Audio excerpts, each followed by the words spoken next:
Good evening, everybody. Welcome to PM Connections, where our business booster today is going to be a conversation shared by Stephanie Thomas, our Connecticut Secretary of the State. She was the 75th Secretary of the State, sworn in back in 2023.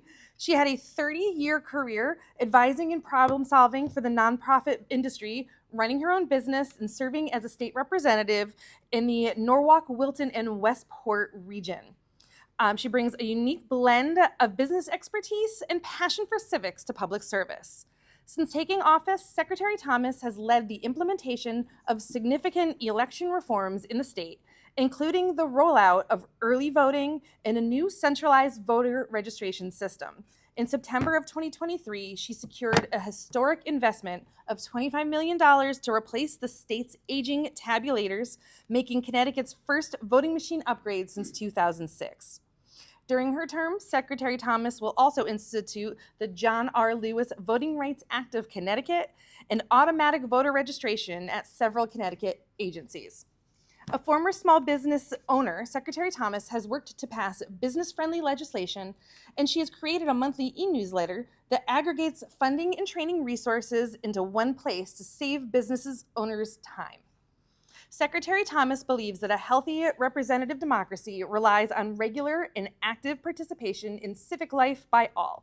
To promote robust civic engagement, she has met Connecticut's communities in their own spaces, like this, to promote, thereby cultivating a nonpartisan dialogue between the people and their government. She has traveled to barbershops and salons around the state as part of the Connect and Cut series, held civic trivia events at local libraries, encouraged businesses and nonprofits to be civic ambassadors through her innovative CEO, Civically Engaged Organization program, and put the power of civics into the hands of the public by providing plain language civics resources at civics101.ct.gov. Secretary Thomas made history as the first Black person to be elected Secretary of the State of Connecticut. She has dedicated time to serving on many boards and strategic planning committees, and she has been an active volunteer in her community. She holds a BA from New York University and an MS in nonprofit management from New School University. She and her husband are proud residents of Norwalk, Connecticut. I am honored to welcome Stephanie Thomas.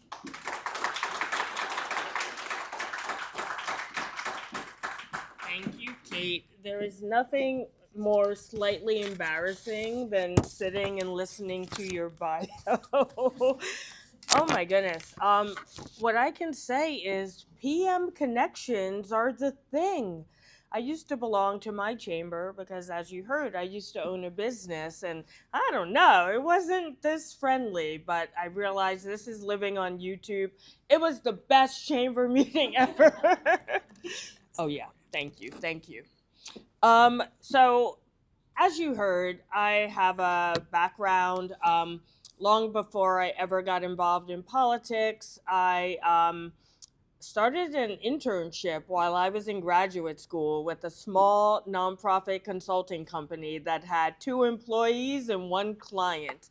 And 19 years later, I somehow ended up as president of that company. It had grown much larger, and then I went on to start my own consulting firm.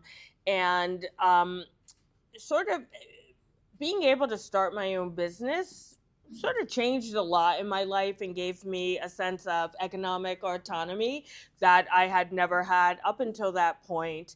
And it's part of the reason I ran for secretary. Our office does many things, but it was the business side that was also of great interest. And as you heard, one of the first things I did, let me go back. This is why I have notes, but I'm not reading them. When I first got involved in politics, I ran for state representative, and I sat on the Commerce Committee. And I'll never forget my first couple of committees. I realized you're in West Hartford, so you may be more aware, but I'm like, I had no idea decisions were being made about so many things that impact so many different industries, like every day in Hartford. and we would be voting on what types of industries to invest in, how much funding to give to DECD, and many, many programs. And like no one from the business community was showing up to testify. And when I later became secretary, one of the first things I wanted to do was try to help business owners like me who basically work 60 to 80 hours a week and had no time to research and find out, follow all the bills. And we have groups like CBIA and SBA, and they definitely represent us well and they show up. But I also realized that when I was a state rep, things just felt different if you're voting on something and you get one letter from a chamber or from one of the advocacy organizations saying like we represent 30,000 people. It feels very different than getting hundreds of letters or thousands of individual emails. It takes on a different level of urgency and importance just psychologically. um, so when I became secretary, I believe in civics anyway, but I also thought, how do I try to get business owners more involved and more engaged in what's happening in Hartford? But in any case, I appreciate you having me here tonight. I know how many own their own businesses? Congratulations and condolences all at the same time. I mean, it's hard, and the business environment, whether you own your own business or not, is constantly shifting, more so today than ever. And there's so many new challenges with new technology, opportunities, but also challenges. So hats off to all of you. And part of the reason I am going around talking to chambers around the state is hopefully to help you keep pace in a couple of areas. So first and foremost, so we're going to talk about some of the business scams that are very prevalent now, human trafficking, and then I'm going to make a plug for civics. um, so you don't need me to tell you that scams are on the rise. Everyone knows this. So not only in Connecticut, not only in the US, but around the globe, it is actually one of the fastest growing problems, business scams. AI is making it easier for bad actors to take advantage of unsuspecting business owners. So there are two main types of fraud that I'll talk about today. One is synthetic fraud. So imagine a fraudster gets a hold of Stephanie Thomas's information, goes to our website, sets up a business. Like all the information is correct, so there would be no red flag there. The business is set up, and maybe my business is a marketing company. Sorry for those of you if that is your business.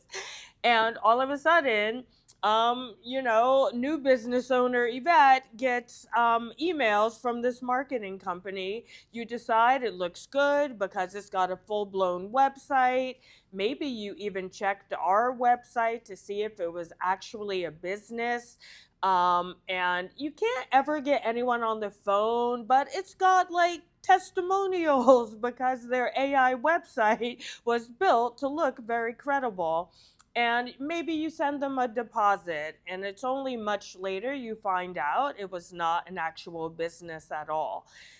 So this impacts us in a couple of ways. As individuals, it's very important that we do all the cybersecurity training, awareness to make sure we're keeping our personal information, social security numbers, etc., private and free out of the hands of hackers. But these types of frauds can also show up in your vendor base and in your supply chain. So I'll talk about some things we can do, but first I'll talk about the next common form. Business hijacking is what they call it. So picture you log into our website, business.ct.gov, to file your annual report, which is due on March 31st. Don't forget. Um, and, it says, like, I don't know, login denied. And you're like, government, why is it a problem? So you call our office. So we look it up and we say, oh, Stephanie Thomas isn't the owner, John Smith is. And I'm like, no, this is my business. I don't have a John Smith who's a partner, blah, blah, blah. I have my EIN letter. I have all my documents. What do you mean? And then we say, oh, well, John Smith filed a change of ownership 6 months ago. And we find out then, or you find out, that someone has hijacked your business. And perhaps John Smith, the new owner, has decided to get a new credit line or to take out a loan because they are using your long business history. So it all looks credible to anyone issuing credit cards, loans, etc. But John Smith is not the rightful owner. Here in Connecticut, just all types of fraudulent scams. We had 90 million in losses, and that was a 25. This was last year, and that was a 25% increase from the year prior. And the one thing we hear the most often for someone who has been a victim of fraud is, I wish I had known sooner to limit the damage, because it can be quite difficult to untangle. So over the last couple of years, this is something that we've been focused on. Our director of business services, Chris Drake, is fantastic. He's actually the incoming president of IACA. So he's meeting with people from around the world on a regular basis, and we are trying to propose legislation to keep pace. Connecticut is one of the best states in terms of providing protections to help keep business owners safe. So there's a few things you can do, and I'll just mention the main ones. Experts advise that you check your business, your credit history at least twice a year. More if you're nervous about it, but definitely twice a year. Definitely get into the habit of really vetting any vendors and anyone in your supply chain, perhaps a little differently than you might have in the past. With AI, it is incredibly easy to stand up something like a website that looks legitimate, to even stand up a false periodical trumpeting the fake company. The other side of my business is in elections, and I remember Forbes reported on a story in 2024 about a bad actor with ties to a foreign government who was able to put up 300 false periodical sites in 1 hour. Like, this is what AI does. So if you can't ever get anyone on the phone, or you can't ever actually get like a referral for a recommendation, or just because it's on the internet these days, it's less and less reliable as a good tool to vet what's a real business. Um, some of these business scams, in case you're not aware, sort of the latest round is hacking into team environments. So imagine you have a big group on Teams. If you work for a large company, and some of these Teams chats might have like 30, 40 people on it. Well, now they're able, if they have the credentials, they are hacking into team chats.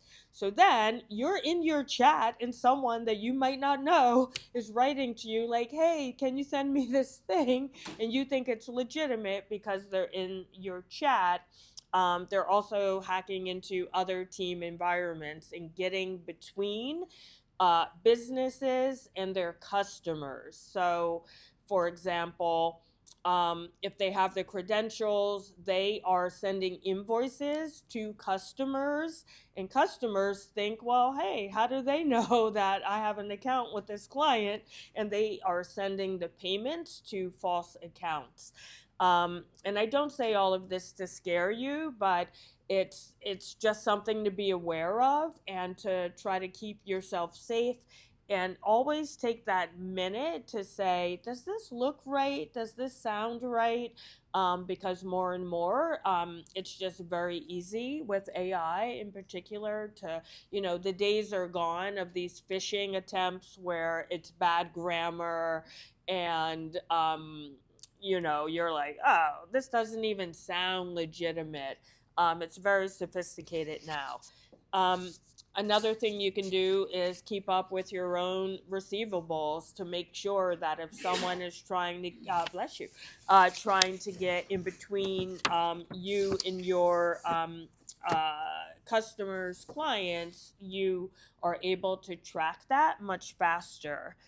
Um, Definitely, I would advise you look into a cybersecurity training if you don't get that through your company, or if you're a sole practitioner. The phishing scams are changing so rapidly, and they're becoming much more sophisticated. Like at the state level, we have to do training very often, and that is where I learned. I didn't know until a month ago that they had advanced so far that they're hacking into these group channels. But staying current with the latest scams is equally as important as protecting against the ones you know. Um, if you ever close your business, many of us, I did this myself. I got elected secretary, and I'm like, my business is closed. I closed my bank account. I paid everything I had to pay. And then after I was secretary, I'm like, oh no, I did not formally dissolve it with the state of New York. So I had to go through all that paperwork. If you don't formally dissolve your business, it is open on the books. And dormant businesses are also in the crosshairs of bad actors, because there's nothing worse than being scammed based on a business you thought you closed 10 years ago, and then you find out someone has been operating as you for quite some time. And by the time you find out, it can be very tough to untangle. And last but not least, if you haven't done it already, you'll see there, if you log into your business.ct.gov account, turn on the follow business. There's a little toggle. Turn it on. This is a newish tool we've been able to get, so that anytime a change is made in your entity through our office, you'll get an email. And again, the whole purpose is that so if someone is trying to hijack your business or something like that, you are made aware very quickly. Um, and then I'll just add, if something like this happens to you, please be in touch with our office. A lot of what I've talked about and a lot of the functionality on our website did not exist 2 years ago or 3 years ago when I became secretary. But it was only because we had about 100 businesses come to us with some types of fraud, so that we were able to go to the legislature and ask for some laws. So, for example, business hijacking, before last year, yeah, 24 or 25, I forget when it passed.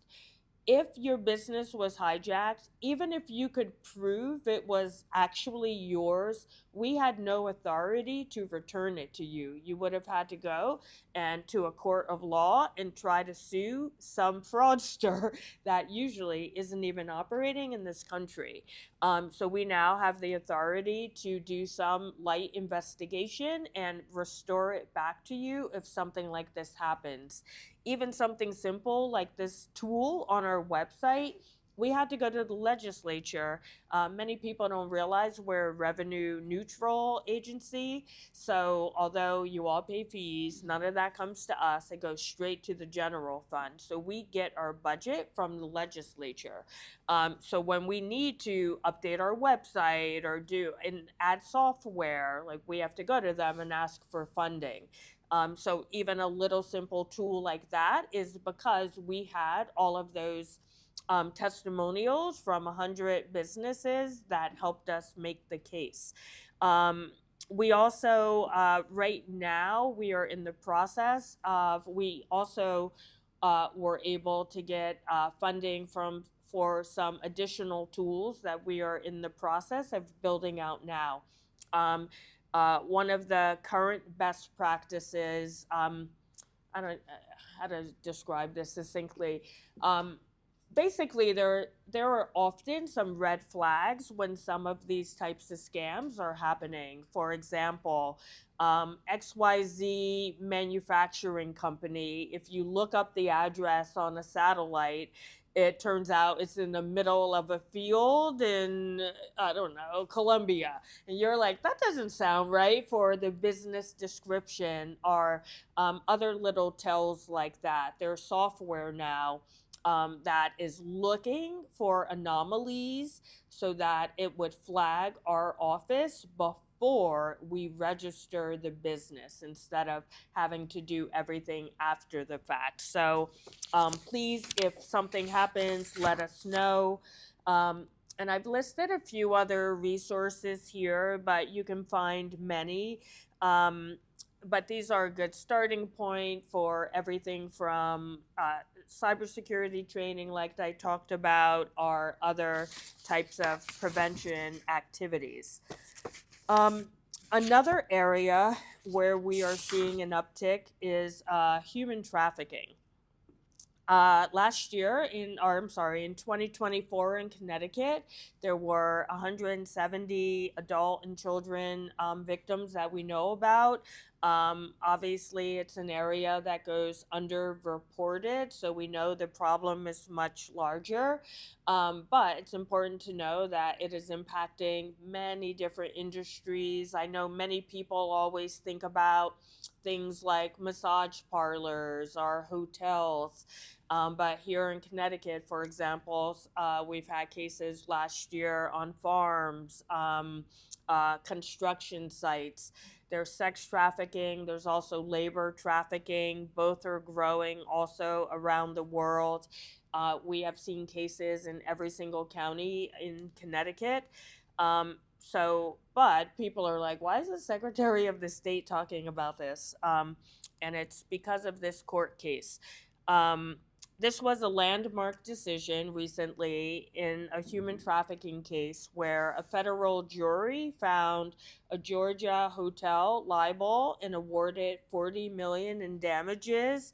Um, the case involved a 16-year-old who was sex trafficked, and she was held in this hotel for just a few weeks, while what the court found was that the staff allegedly observed but ignored what they deemed to be clear warning signs. So, this was the first time ever in the United States that a civil jury awarded damages holding a business accountable who was not themselves involved in trafficking, but only because they felt they should have recognized the warning signs.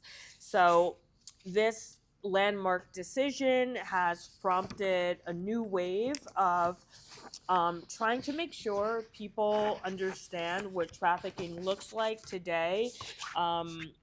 So many people conjure up the movie Taken or something like that, but knowing what to look for, how it's impacting different industries, is now not only good for humanity, but also good for business. There is the expectation that this landmark case will lead to other cases in the future. So we just rolled out an awareness program. We're asking people to be a light in Connecticut, to learn, identify, and guard against human trafficking. We are the 7th Secretary of the State's office to start such a program, the first one in the Northeast. The website, easy to follow along, really easy to just spend 30 minutes perusing and learning what some of the warning signs are and how to report. And then usually I ask people if they know what the Secretary of the State does, but you got my full bio. So you do know we oversee the administration of elections. We're also the repository of a lot of records. Every time a law is passed, that's filed in our office. I always get early warning when the governor is gonna close the roads for snow emergencies, because that also has to get filed in our office. But just for fun, I have a quiz question for you. Uh, who do you think won the 1860 election in West Hartford between Abraham Lincoln and Stephen Douglas? Who thinks Lincoln won? Who thinks Douglas won? Oh, interesting. Well, Lincoln should be happy that he was not here today, because he won by 161 votes, but it was very close. But I give that as an example. Like, we have a lot of cool records. So, most people don't know. Like, we actually, on our website, we have every election record in the state of Connecticut. So you can peruse even further back. You want to know how West Hartford was voting in the 1700s? We're the place for you. Um, but civics is about more than voting. And when I became secretary, we have this wide ranging body of work, right? Like repository, business registry, overseeing elections. So I was very much looking for common threads. And one thing that seemed really obvious to me was when I was a business owner, and every business owner I've ever met is looking for ways to be involved in their community. Like, we all donate to causes, we all sit on boards, we, try to make our communities better. And I thought, oh, why can't businesses help us with civics? Because another seldom known fact is that there's no legal requirement that our office share any information with the public about voting, how to find a polling location, how to register. Like, there's no law saying we have to do that. So as a result, there is zero funding for public information and education. So, like when early voting rolled out a couple of years ago, which was a hugely different reform, we had no budget to tell people how it worked, what days it was being held. We literally were sending bi weekly emails to the hundreds of contacts we had made the year prior, and that is how we publicized early voting. So, um, when I started thinking about civic education and civic literacy, most people don't know enough about civics. And I thought businesses who already care about their communities would be a nice conduit. And that was borne out in 2024. The U.S. Chamber of Commerce Foundation did a study or survey, and they found, and please forgive me, it was either 70% or 80%, but either way, that's pretty high. So let's say 80. 80% of their respondents had greater trust in their local business community than in government. And like, that makes sense. Like, you trust people you know and you see and you have relationships with. And I think it would be amazing if every business in Connecticut used that trust to help provide value, not only to their employees, but to their customers and clients. But what has happened as I travel around talking to people, it has become clear to me that people usually conflate politics, government, and civics, and the three are quite different. As a business owner, no, I don't get involved in politics. I'm not going to tell my employees, like, hey, Stephanie Thomas is running for Secretary of the State. You should go hear her. Like, that feels like too much, right? Government is, hey, Stephanie Thomas is elected Secretary of the State. You should reach out to her and ask her to improve business.ct.gov, because I use it every day and it has bad functionality. Or, call your state rep to lobby for more funding for a certain industry. That's government, and that is what they're elected to do.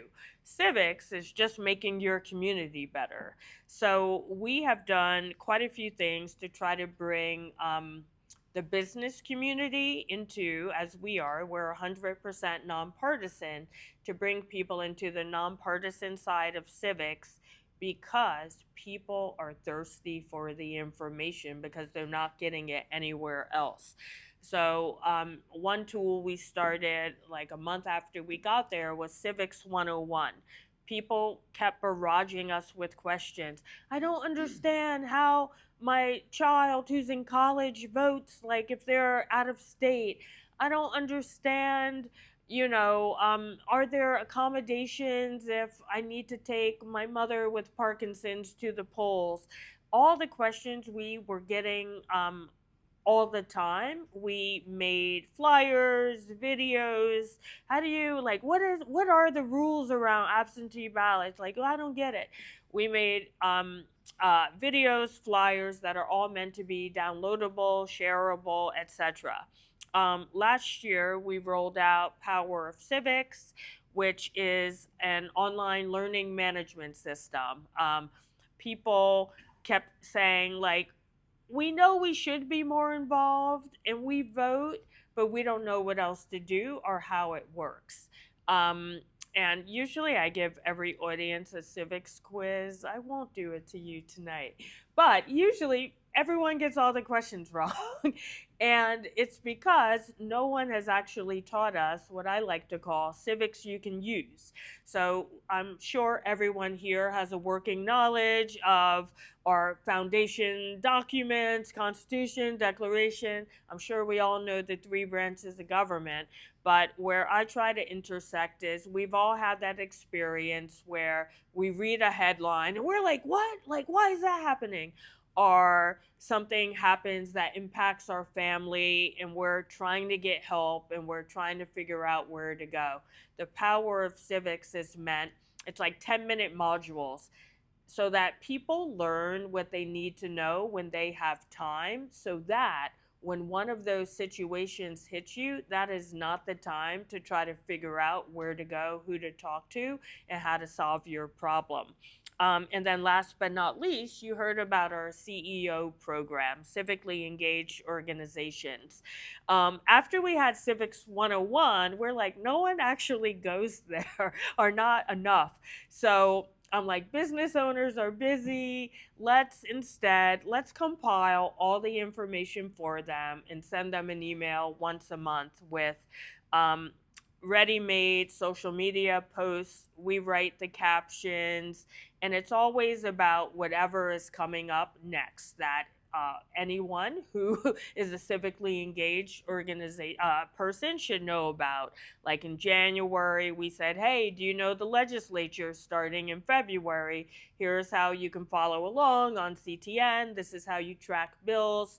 Around early voting, we'll send out reminders. Yes, it's open Saturdays and Sundays. These are the hours. So we try to keep, it is nonpartisan, but we try to keep it light and just things that everyone wants information about, but they don't know where to look because no one knows what the Secretary of the State does. I proved that already. So if you're not a CEO already, I encourage you to join. You can do it on our website. We have some QR codes here. You can give Ariane your business card. But in general, please know that our office is a resource for you. So if you're a victim of some kind of scam or something, let us know. But also, if you have ideas for improvement or you're seeing something on our website, like we're real people over there and we actually like take these bits of feedback and work through them, try to get legislation passed if needed, or if not, just try to change a workflow issue internally. Be sure to follow us on social media to boost your own civic literacy. And I will stop there, but I'm happy to answer questions. And thank you for listening. I just want to Did anybody have any questions? I have a microphone so that we can pick that up if anybody had any questions or comments for the Secretary of the State. Chance to pick the expert's brain. I know, if not, this would be the easiest meeting I've ever had. Yeah. Has there been any changes as far as mail-in voting or anything having to do with voting that's from the last time? Oh yeah, now I have to switch my brain. So we're still at the beginning of the legislative session. There was a bill passed. One thing that many people have been talking about for early voting, Currently, there's the envelope system if anyone's early voted, which was, we only did that because of the old tabulators. Now that we have the new equipment, that law just passed, so ballots will be fed straight into the tabulator like on election day. Um, the legislature, I just saw a bill go up on the system yesterday, I think, talking about universal access to absentee ballots, which you're talking about. Most people may recall it was a constitutional amendment question on the ballot in 2024. The voters of Connecticut voted yes, they would like to see universal access, or some people call it no excuse absentee. The legislature did not pass a law last year. I will say a large part of that is because I was very much against it. I didn't think we had the time frame to roll out the program as I think it should be rolled out. Our current system is not built for the scale that we would see, so I wanted some additional voter protections and some additional security measures, which I have proposed. So it's going to be debated this session, and we'll see what happens. Hi. Hi, Hi Chris. So business hijacking freaks me out. I don't know about anybody else, but like, and I know a handful of people who've had things like this happen, and there are things that the state is doing and your office is doing to protect people. Does that extend to like web-based businesses as well? Because that's where I generally see it happening. It's a good question that I don't know the answer to, but I mean, there's many different types of scams. The other thing that we are putting in, we put in a bill around this year was to even ratchet up our protection. Like the one scam that everyone has gotten is that letter that says, hey, it's time to file your annual report and we only charge $200. And it looks like it's from us, but it's not from us. And there's like an 8-point something. So we put in a bill, like many states are doing now, to there are other disclosures that would have to be made. So all of that is to say, I'm sure if it doesn't apply to web-based businesses, there is another scam that does. When I say it's just changing so rapidly, definitely keep up with reading business periodicals, SBA. I don't know if they still are, but they were putting out regular updates previously, just to stay on top of it. Oh, thank you. You're welcome. Hi, along those lines. Sorry,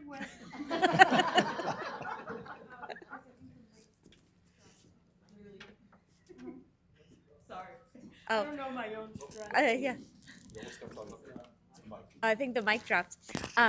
So I'm batting 100. along the lines, if you do find that your business has become the victim of a fraud, what do you recommend they do? So it will depend on what type of fraud and who's impacted. Definitely, you'll probably have to go to law enforcement, especially if you need to file some sort of court case. You may have to go to court. You would definitely, if someone has taken out a loan, you'll have to work with those parties. You'll have to let our office know. The scams are so varied, it will depend who it's touched, but definitely let as many people know as possible. Also, Connecticut's Office of Consumer Protection may have a role there, but whoever you contact first will likely lead you to the next step. You're welcome.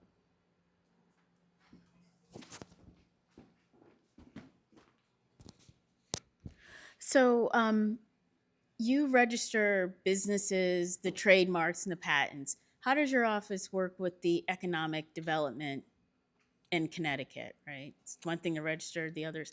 how do we kind of build the businesses Yep. and attract Not- businesses here? And we don't do trademarks and patents, just FYI. Okay, thank you for but that. we do I got register misinformation. businesses and we do trade names. Um, so we are not involved with economic development directly. That is the Department of Economic and Community Development. That is the vehicle through which the state provides funding for various business support projects. Sometimes it's loan programs, sometimes it's like incubators, like all of those, like the SMART program, CT Next, all of that runs through DECD.